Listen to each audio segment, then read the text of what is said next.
আগের ভিডিওতে আমরা তোমাদের দেখেছিলাম দুর্গাপুর সিটি সেন্টার, আর এখন আমরা দুর্গাপুর সিটি সেন্টার থেকে দুর্গাপুর জাংশন মলের দিকে যাচ্ছি।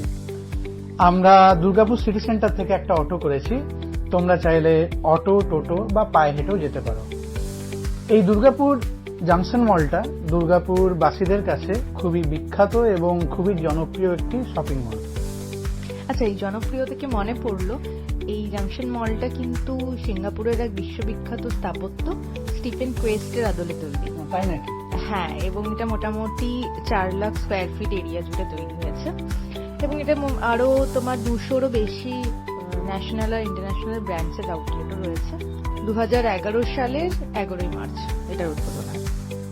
আচ্ছা, তুমি যখন আমাদের জাংশন মল নিয়ে এত তথ্য দিলে, এবার আমি তোমাকে দুর্গাপুর নামের ইতিহাস নিয়ে কিছু তথ্য দিই।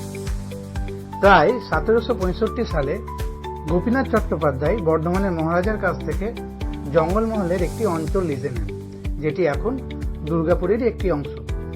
পরে এই এলাকাটি গোপীনাথপুর মৌজা নামে পরিচিত হয়। গোপীনাথবাবু এই ঘন বনকে বসবাসযোগ্য অঞ্চলে রূপান্তর করার কাজ করেন।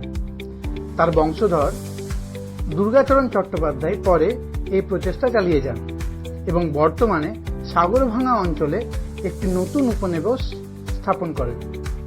1855 সালে যখন ইস্ট ইন্ডিয়া কোম্পানি বর্ধমান এবং অন্ডালের মধ্যে রেলপথ স্থাপন করছে, তখন স্থানীয় সম্প্রদায়ের উদ্যোগে এই স্টেশনটির নাম হয় দুর্গাপুর, এবং সেখান থেকে এই শহরটির নাম দুর্গাপুর হয়ে ওঠে।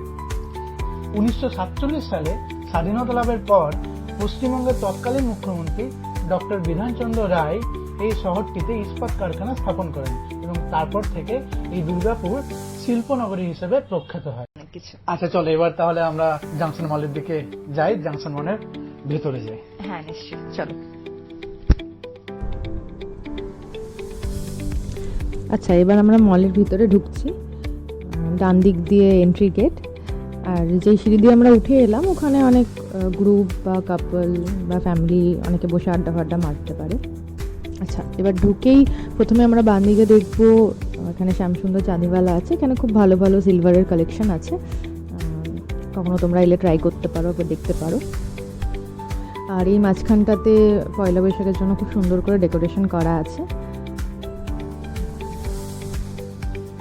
আচ্ছা, এবার আমরা একটু উপরের দিকে যাব, কি কি আছে না আছে একটু এক্সপ্লোর করার জন্য।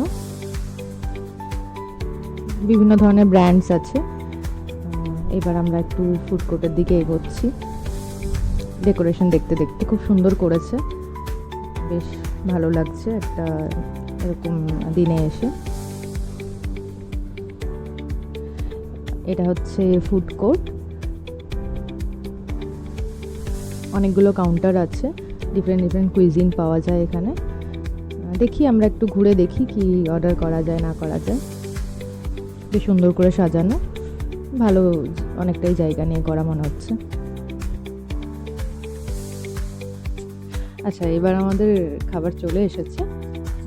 আমরা একটা মিক্সড নুডলস, ছোলা ভাটুরে আর একটা ছাঁচ অর্ডার করেছি। ছাঁচটার টেস্টটা খুব একটা ভালো লাগেনি, বাকি টেস্ট মডারেট আছে। মিক্সড নুডলসটা মোটামুটি ভালোই ছিল।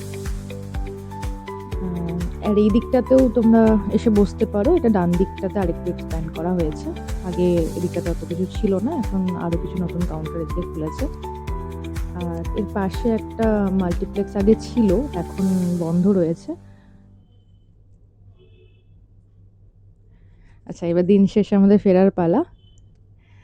আজকের মতো এতটুকুই, আবার দেখা হবে নতুন কোনো ভিডিও নিয়ে, নতুন একটা ব্লগে।